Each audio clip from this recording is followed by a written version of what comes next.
Hi, I'm Bill, and if this is the first time dropping into the channel, welcome. Today is Friday, July 22nd, 2022. I'm up at Blue Canyon Airport in the Immigrant Gap, Nyack, California area at about 5,126 feet.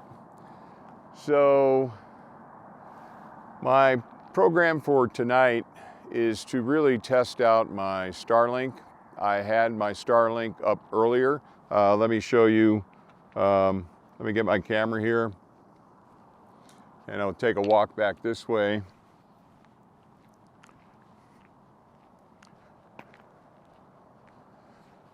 So I have the Starlink back here behind the van. And again, it's pretty much pointed north. And what's nice about here, I don't have any obstructions. And then I'm, with the 75 foot of cable, I'm able to run it. And in a little bit, I'm gonna power up Starlink.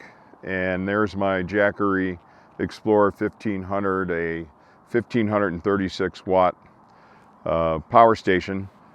And here is the Starlink router.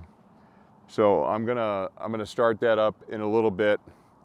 And as you may see here on the floor, I have my portable Balder 120 watt portable solar panels facing east. So first thing in the morning when the sun comes up, it'll start recharging the Jackery Explorer 1500. So I'm thinking I'm gonna turn Starlink up, and then I'm gonna go over here and turn on my U59 B-Link and my Burl router and make sure that the Burl router can connect to the Starlink wireless router here, and just make sure everything is going to work as expected, and will I have any issues. The other thing is I have this sky quality meter. So during the course of the night, I am going to take some readings. Tonight, I think moonrise here is about 1:04 in the morning. So I'll take several readings across the course of the night. I don't know how important a sky quality meter is, but since I'm going to travel to different sites, I want to be able to document what were the skies like where I was doing the imaging. So on the imaging front tonight, I've got the ASI 294mm Pro monochrome camera connected to my Zenithstar Z61 Mod 2. I want to spend a little bit more time on getting the right filter offset for my narrowband filters. And then once I accomplish that, depending on where we're at relative to the meridian, I am going to start to image IC 1396 Elephant Trunk Nebula. And I want to give a shout out to Simon Thompson from Perth, Australia, in the western part of Australia. He reached out to me on Facebook, and he shared a link to a video from Patriot Astro, and it's a good explanation of how to use smart exposures in Nina and loops to reduce the amount of dithering time required. So I want to give it a shot. Thank you, Simon, for that. It was great chatting with you on Facebook. Simon pointed out that, he knows a lot about me, but I know very little about him and the other viewers. So I have created Astro Vagabond and Friends. It's a private Facebook group. It's private to kind of keep spammers out, but if you'd like to engage in the conversation on that group, share your work, promote your YouTube channel, if you have one, great.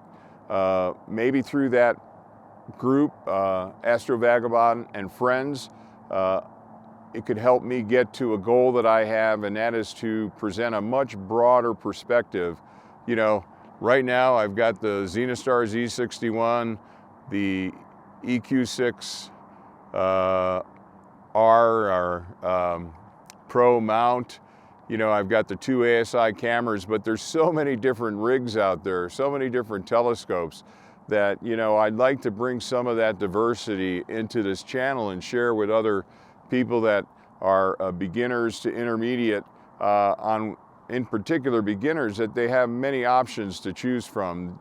Just because I'm using this kit doesn't mean that it necessarily is the best kit for them. So again, Astro Vagabond and Friends, if you want to check that out.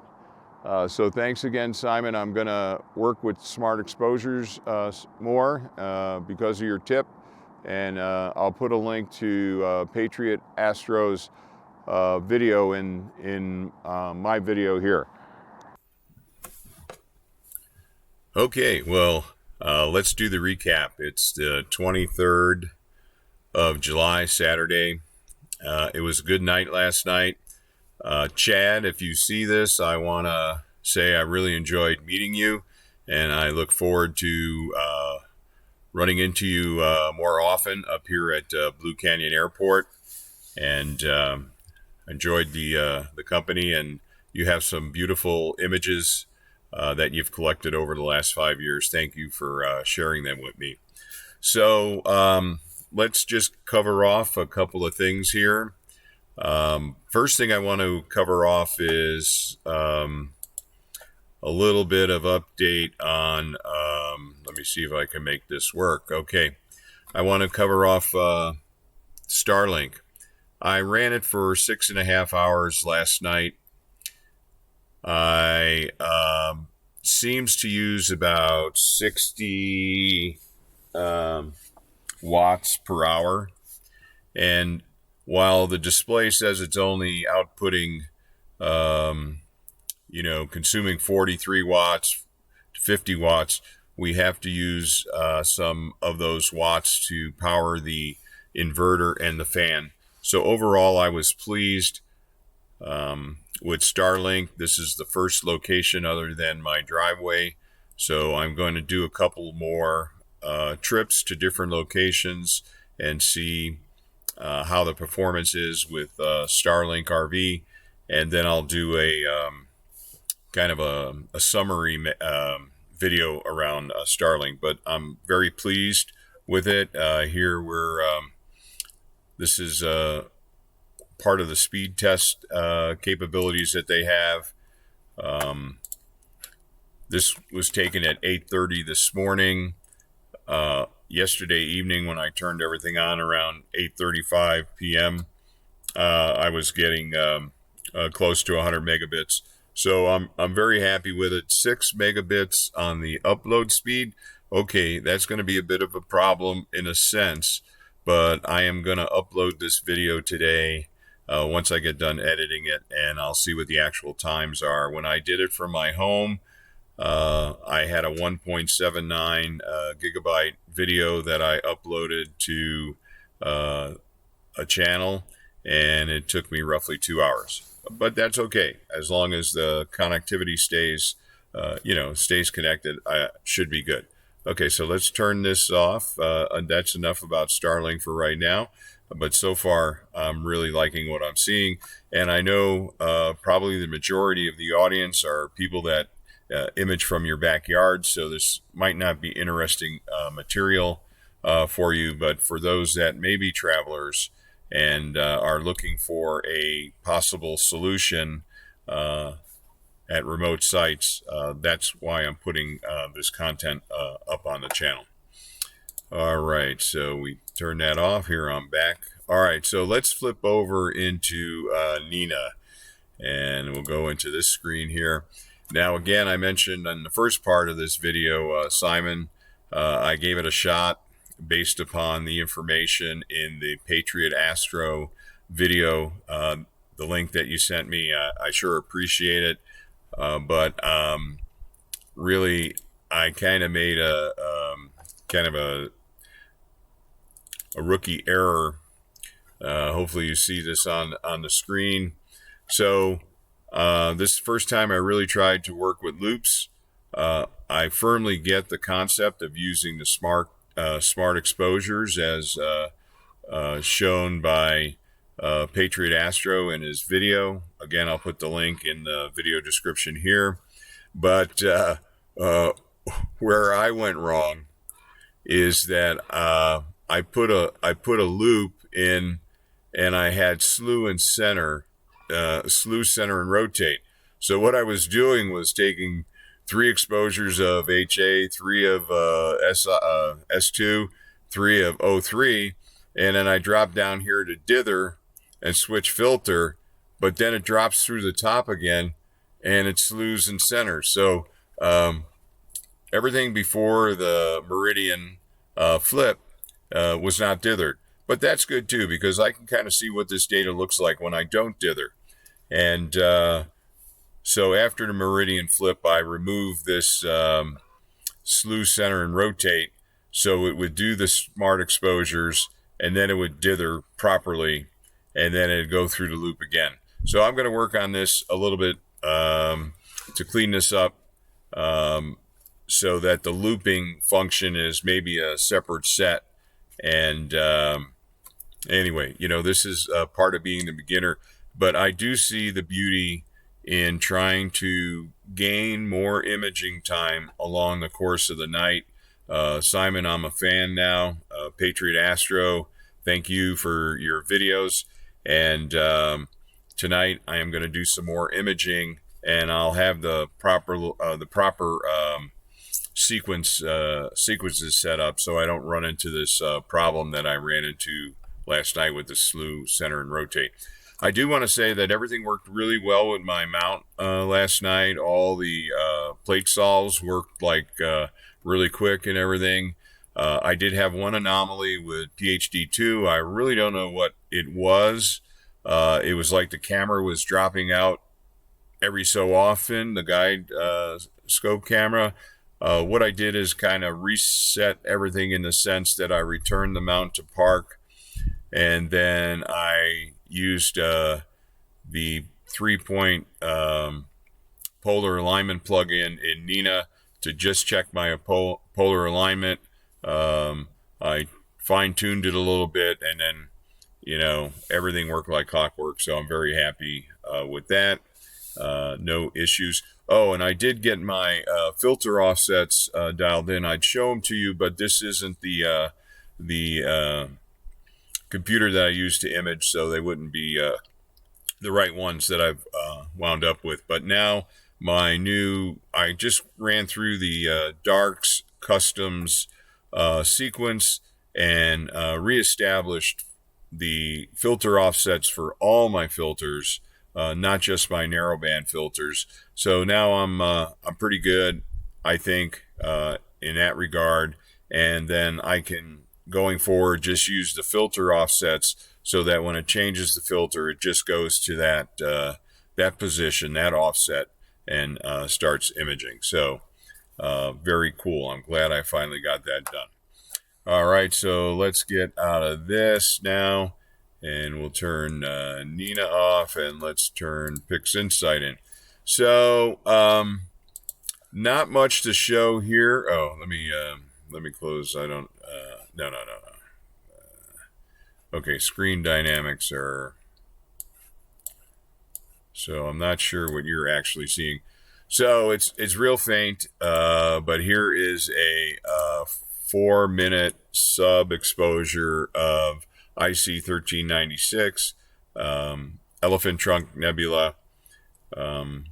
Everything looked good last night. Really just worked well. The Meridian flipped, went without any issue. So it was a nice night, and I expect a similar thing to happen tonight. And I'll have even more imaging time tonight, because it took me about an hour and a half to 2 hours to run through all the filter offsets when it was all said and done. So anyway, you know, I'm having fun here. Starlink is definitely enhancing my capability to do things during the periods of darkness. When you go to a dark site, what do you do all day? Well, I take up some of the time by making these videos, but having really reliable connectivity is important, and it helps me do research, read things.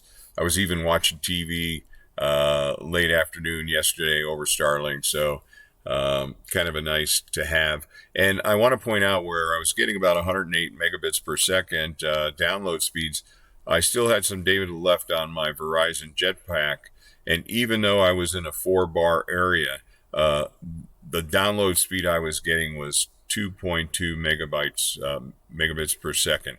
So clearly, vastly improved download speeds, at least at this location, using Starlink. Okay, well, that kind of wraps it up for the first night of this trip.